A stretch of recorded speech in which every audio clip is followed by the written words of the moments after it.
kajian kita tentang kitab At-Tadhkirah karya Al-Imam Al-Qurtubi rahimahullah rahmatan wasi'atan wa rahimallahu ulama al-muslimin.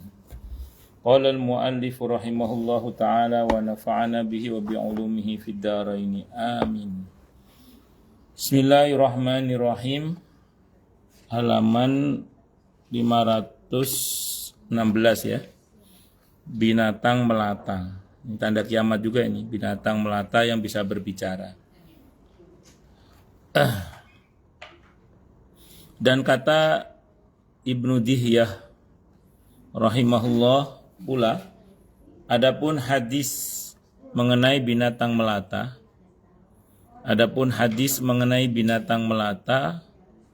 maka Al-Quran telah menyatakan bahwa ia akan keluar dan kita wajib percaya dan beriman terhadapnya. Allah Subhanahu wa taala berfirman di surah An-Naml. Surah An-Naml ayat 82 yang artinya, dan apabila perkataan telah jatuh atas mereka, kami keluarkan sejenis binatang melata dari dalam bumi yang akan berbicara kepada mereka. Gak usah dibayangkan ya, pokoknya nanti akan ada pokoknya. Binatang apa itu? Wallahu a'lam bishawab. Informasi ayat ini harus kita imani, karena ini bukan cuma hadis, ini bahkan Al-Quran yang menginformasikan. Walaupun nanti penafsiran para ulama berbeda-beda. Ada yang memahami sebagaimana teksnya bilang begini ya kita imani saja. Sebagaimana dulu kita misalnya pernah saya bahas tentang adanya emas yang berwarna hitam, udah imani aja sebagaimana teksnya.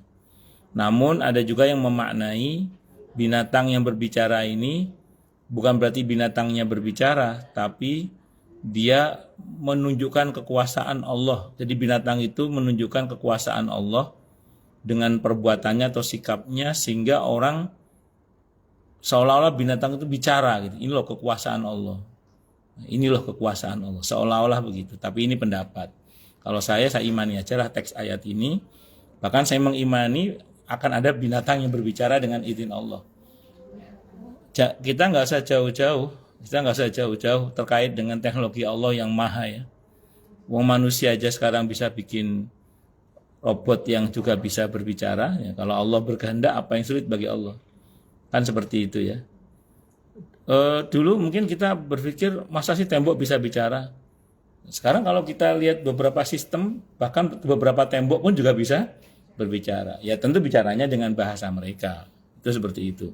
Maka binatang ini pun nanti juga bicara dengan bahasa mereka atau dengan bahasa yang dimengerti oleh manusia dan jin bahkan. Konteksnya satu sebenarnya.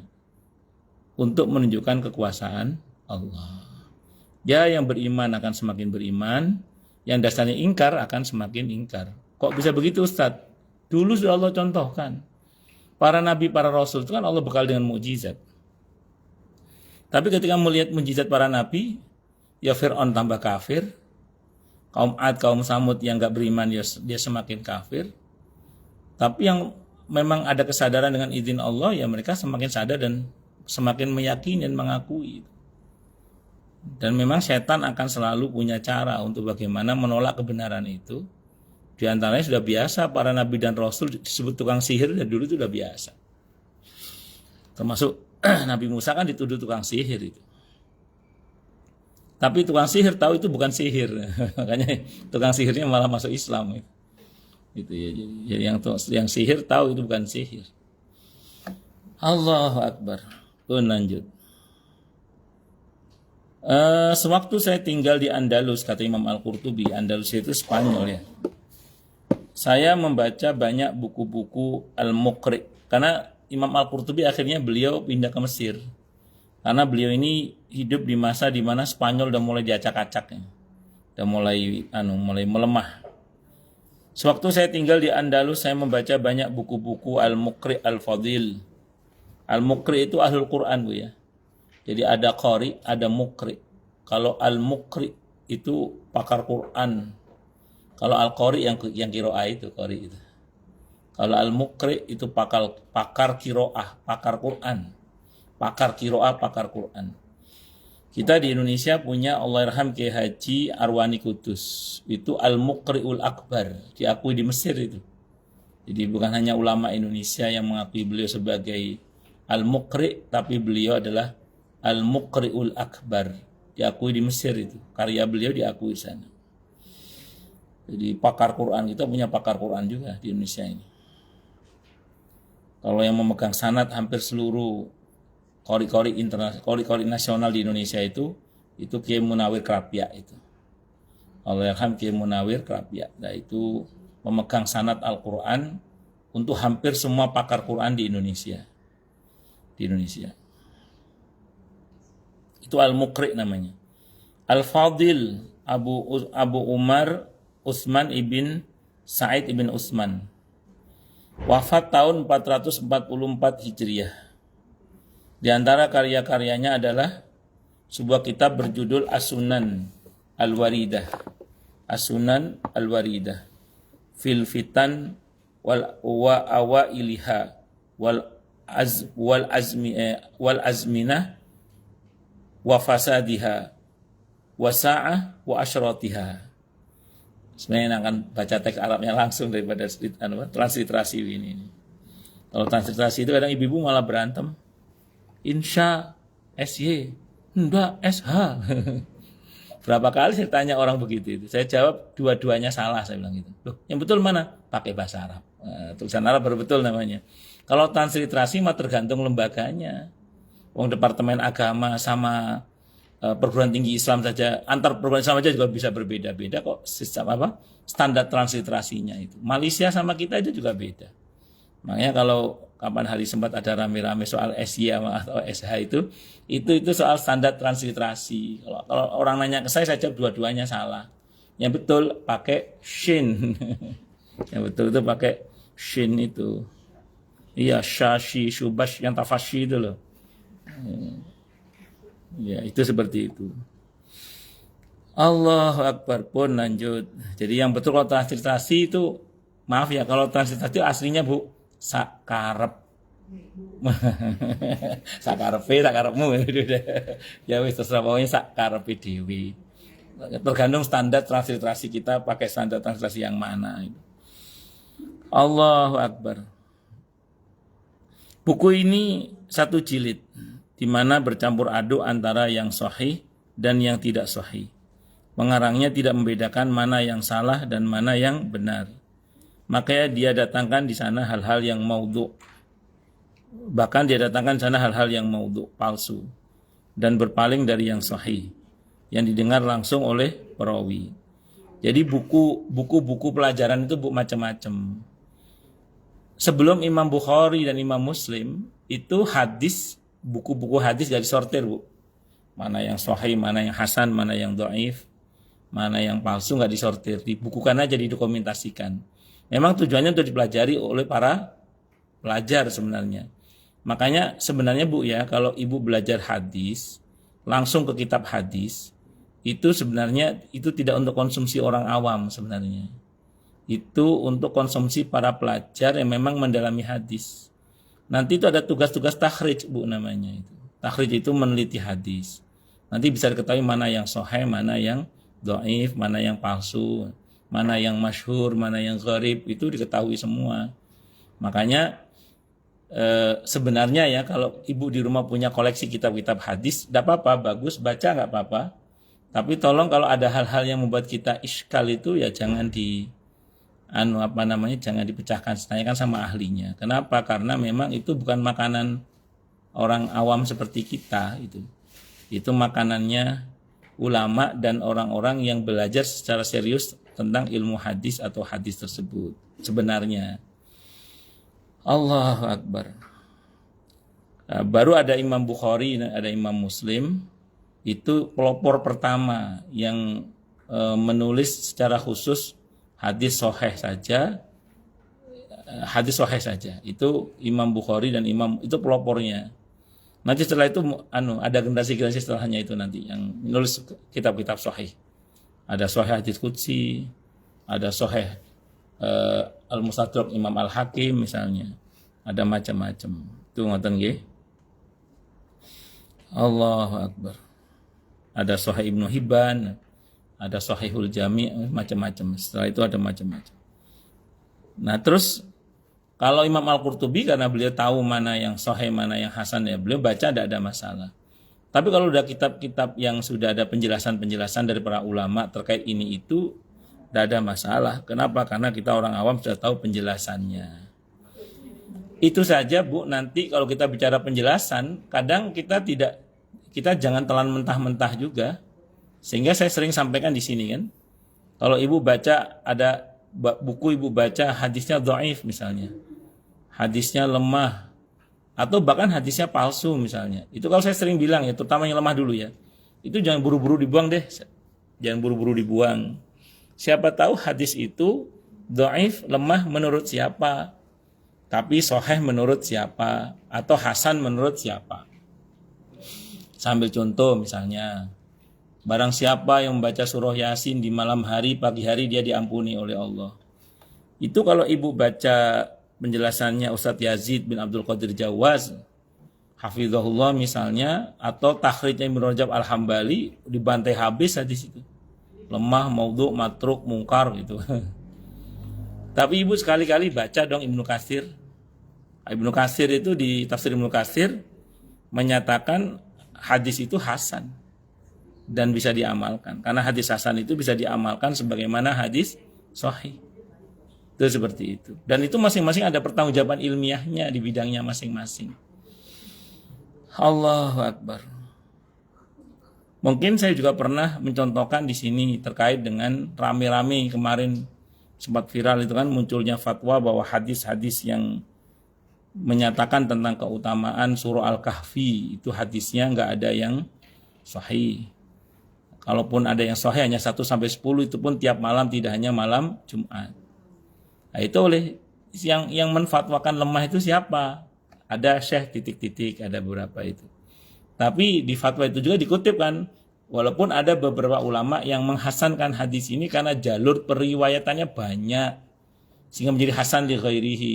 Syekh Albani, Syekh Utsaimin misalnya, kan ada begitu ya. Artinya apa? Ya dia dhaif menurut siapa? Hasan menurut siapa? Nah, harus hati-hati. Saya pernah baca penjelasan seorang ustadz, saya nggak sebut nama ustadznya, kan saya juga lupa nama ustadznya. Saya pernah baca gitu.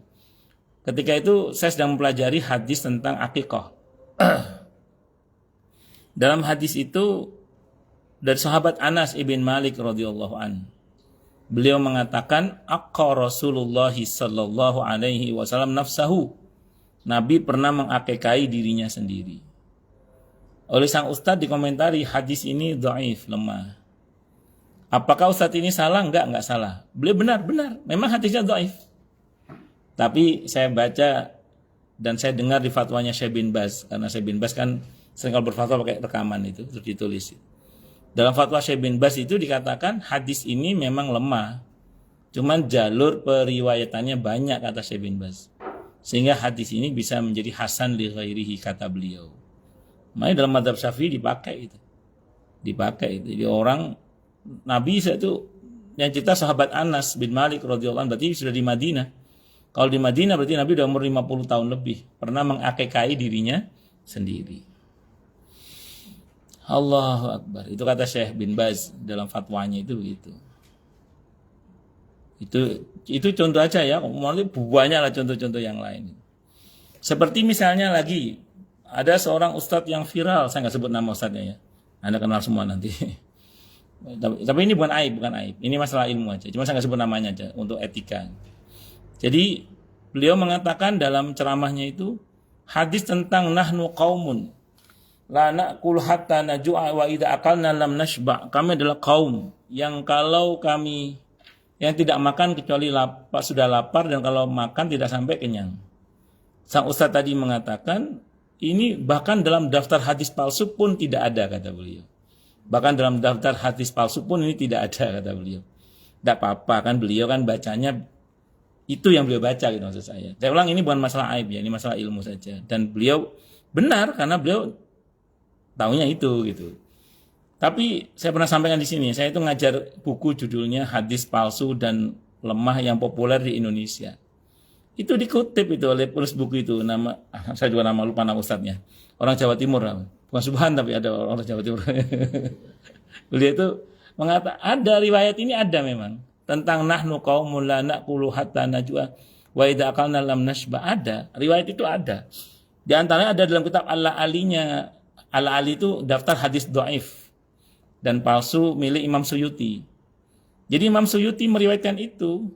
Jadi ada riwayatnya. Jadi makanya kita itu jangan gampang membuang hadis ini dhaif langsung dibuang. Tunggu dulu. Ini dhaif menurut siapa?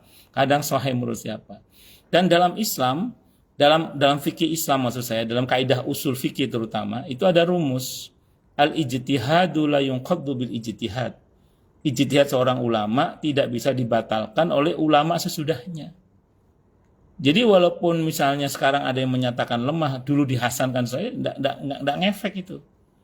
Yang sekarang ya sekarang, yang dulu tetap berlaku ketetapan itu. Saya sering contohkan, ini jenengan Kamis kan ngaji sama saya. Nanti sama Pak Samsul apa Saiful Bahri namanya? Oh, Samsul Basri, hampir sama dengan Pak Samsul Basri. Yang orang Jawa Timur itu bukan? Bukan, lain lagi ya. Oh, saya bilang yang orang Jawa Timur, orang Bondowoso bukan ya? Yang pakar riba itu lah, yang anti riba, bukan itu, bukan? Dia juga riba juga, tapi dia bukan Bogor Ustaz. Iya Bogor, tapi dulu tinggalnya di orang Bondowoso, tanyakan orang Bondowoso. Ampian orang Bondowoso gini, tanya orang Bondowoso itu. Orang Bondo, Situ Bondo, maaf Situ Bondo. Ya, orang Situ Bondo aslinya, orang Situ Bondo. Cuman dia jadi marketing yang cukup ternama dulu, bla bla bla. Akhirnya ya tinggal di Bogor, ya betul di Bogor. Masyarakat anti riba itu kan ya, betul. Orang yang kecil hitam gitu kan, manis gitu. Tak mungkin lah ya. Kalau saya salah ya nggak apa-apa. Balik. Jangan usah bahas manisnya. Balik. Jadi singkat kata, singkat cerita. Enggak, beliau nggak kenal saya, tenang aja, beliau nggak kenal saya. Ya, saya sempat berteman di Facebook kalau nggak salah, lupa saya. Ya, terus saya lanjut ya. Jadi singkat kata, singkat cerita, kalau kita bicara masalah ini, kita maaf, saya tadi nanti mungkin misalnya loh ya, saya berpendapat apa pagi ini, nanti Ustadz Samsul Basri ternyata beliau punya pendapat yang lain. Maka apa yang menjadi pendapat saya itu tidak batal oleh pendapat beliau. Sebagaimana juga setelah besoknya misalnya ngaji sama ustadz yang lain misalnya. Itu ya tidak bisa dibatalkan. Kenapa? Karena ijtihad seorang ulama tidak bisa dibatalkan oleh ijtihad ulama sesudahnya. Saya pas ngomong gini, ada seorang kawan ustadz sama-sama Jawa Timur, ini orang Lamongan. Saya nggak sebut merek ustadznya ya. Beliau bilang gini, oh iya memang ijtihad tidak bisa dibatalkan dengan ijtihad ulama yang lain. Tapi bisa dibatalkan dengan dalil. Dia bilang gitu. Ada kaidahnya. Ini kaidah yang disepakati oleh a'immah, oleh para imam. Bunyi kaidahnya diantaranya adalah, ada beberapa redaksi yang saya tahu ini diantaranya, idza waradal athar batalan nazar. Kata beliau gitu. Jadi apabila berlaku dalil, maka pendapat-pendapat batal semua. Terus yang saya sayangkan ketika ada yang mengatakan begini, dan itu saya dengar langsung, maka kalau bertentangan dengan dalil, tinggalkan pendapat Imam Syafi'i, tinggalkan pendapat Abdullah bin Umar, tinggalkan pendapat ulama-ulama. Dia bilang gitu. Saya jawab, kaidahnya benar, tapi pemahamannya saya tidak sependapat, saya bilang gitu. Kenapa demikian? Saya lebih tertarik kepada Al-Imam Ahmad Ibn Taimiyah ketika menjelaskan kaidah tersebut. Saya baca penjelasan beliau itu dalam kitab Kaifa Nata'amalu Ma'at Turasi wal Madhhabi wal Ikhtilaf, dan penulis kitab tersebut mengutip pernyataan Ibnu Taimiyah dalam kitab Majmu' Fatawa. Itu masih di muqaddimahnya. Ada orang datang sama Ibnu Taimiyah. Dia bilang, "Ya Imam, ya Syekh, saya membaca hadis yang sahih. Dan hadis sahih itu bertentangan dengan pendapat madhab saya." Jadi orang ini baca hadis apa, Bu? Sahih. Dan hadis sahih ini bertentangan dengan pendapat dalam madhab saya. Kata yang nanya ini, boleh nggak saya mengamalkan hadis sahih itu meninggalkan pendapat madhab saya untuk kasus itu ya? Apa jawaban Ibnu Taimiyah? Setelah muqaddimah ya, kata beliau gini, bolehlah kamu mengamalkan hadis yang sahih itu, meninggalkan pendapat madhabmu itu. Nah, ada tapinya. Hendaklah kamu itu terus belajar, kata beliau itu. Harus terus belajar. Siapa tahu hadis ini mansuh, ada nasikhnya, terhapus, ada yang menghapus. Siapa tahu hadis ini mutlak, ada muqayyadnya. Jadi ini mutlak, ada muqayyad. Ini saya contohkan aja, ini contoh mawon gitu, contoh mawon. Misalnya saya baca satu hadis, terus saya simpulkan, maka kesimpulan saya atas satu hadis itu hanya berdasar pada informasi yang ada di kepala saya itu. Sementara kalau Imam Syafi'i misalnya mengatakan satu hadis, beliau mengambil kesimpulan dari satu hadis ini sudah dipahami oleh Imam Syafi'i berdasarkan informasi hadis yang beliau hafal dan paham, sama Al-Quran dan tafsirnya dan hadis pakar di bidang-bidangnya, sehingga ketika baca pendapat orang yang agak soto itu agak geli-geli juga ini ya apa gak tanggapi ketok goblok sih, akhirnya bingung. Saya termasuk yang sudah tobat dari itu dulu tapi itu agak rajin saya ngomong gitu, nggak ada dalilnya, nggak ada contoh. Terus karena saya bersyukur pada Allah diizinkan terus belajar, kelejingan saya sering malu sedikit. Allahu Akbar. Dia sebutkan pula di sana antara lain soal binatang melata dalam sebuah bab tersendiri berjudul bab cerita yang diriwayatkan orang tentang peristiwa yang terjadi di serta dihuni makhluk-makhluk Allah yang jahat dan orang-orang sombong dari umatku. Mereka akan disiksa dengan 4 macam azab. Itu yang kemarin diterangkan. Ini hadisnya maudhu, palsu. Bahkan oleh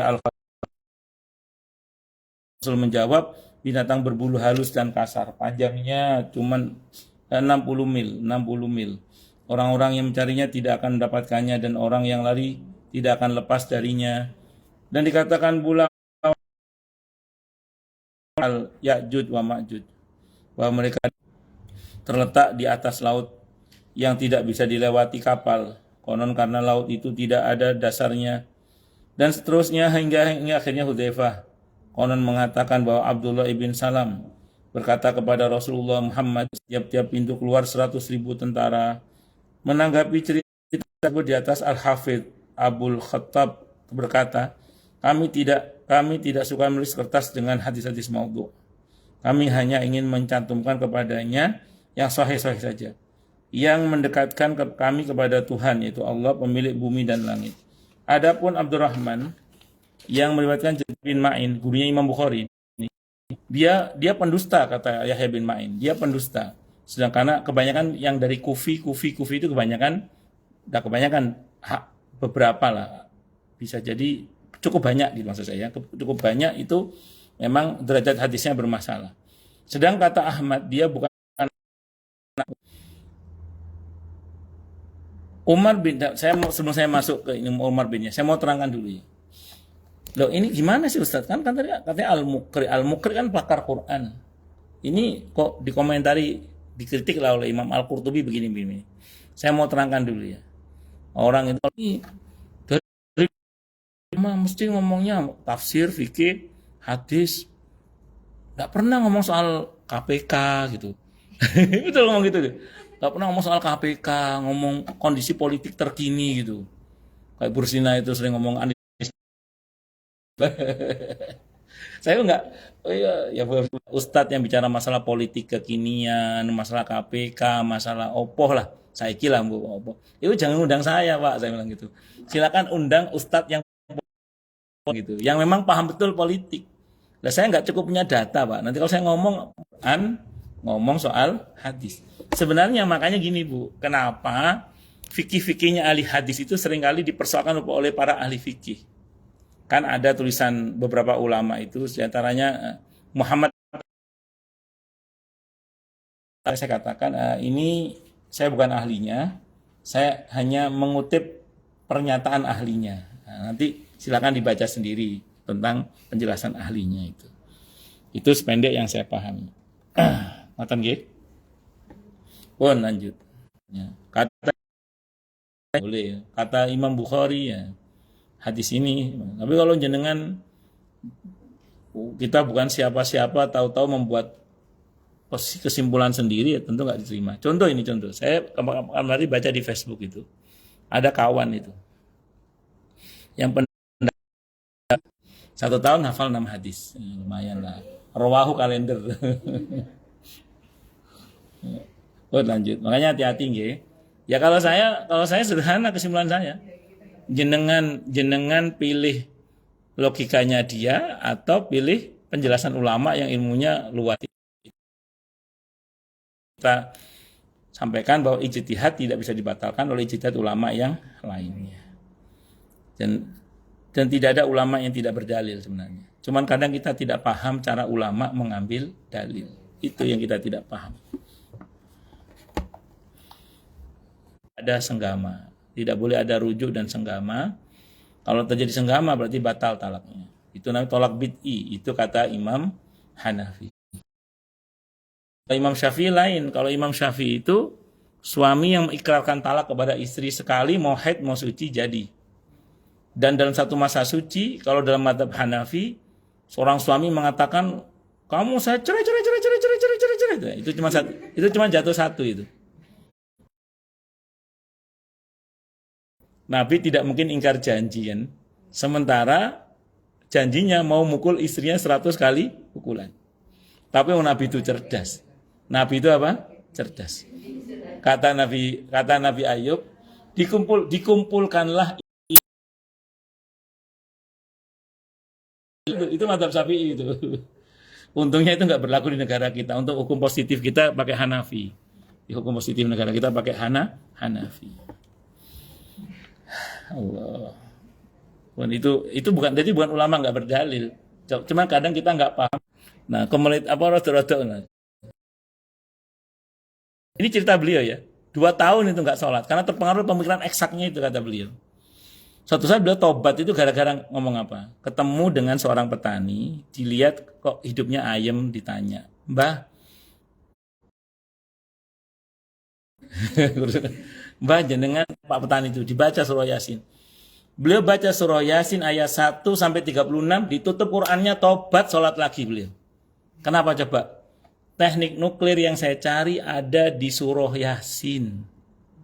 Yang beliau baca ayat 1 sampai 3 itulah. Itu singkat kata singkat cerita masalah yang kita harus paham siapa diri kita. Malah begini Bu, ini mau saya teruskan biar lebih pas lagi ya. Di dalam balaghah itu, kalau Ibu pernah belajar ilmu balaghah, itu ada istilah muqtadul hal, ada muqtadul mahal. Muqtadul hal itu ini yang kita di sini nggak bisa dipahami di sini sehingga muncul kesalahpahaman. Ditambah lagi potongan-potongan video pendek yang motongnya nggak jelas itu kadang. Makanya saya pribadi itu ketika misalnya nonton sebuah ceramah tertentu, terutama kajian-kajian itu ya, kok ada beberapa hal yang sempat bikin heboh di media gitu. Itu saya coba pahami konteksnya. Jadi saya tidak akan pahami berdasarkan konteks saya yang pas menyimak itu, tapi konteks untuk kalau ada berita yang salah pahami dari potongan-potongan video pendek itu, saya biasanya selalu nuntut, saya minta video utuhnya. Saya minta video utuhnya, baru nanti kita akan bisa komentar. Kalau cuma main potong-potong itu, apalagi terus kalau disalah pahami ya. Iku katanya duit yang aku, tak silih apa ora. Aja. Timbangan duit nggak balik. Mbak seudon ya? Seudon duitku 2 kali.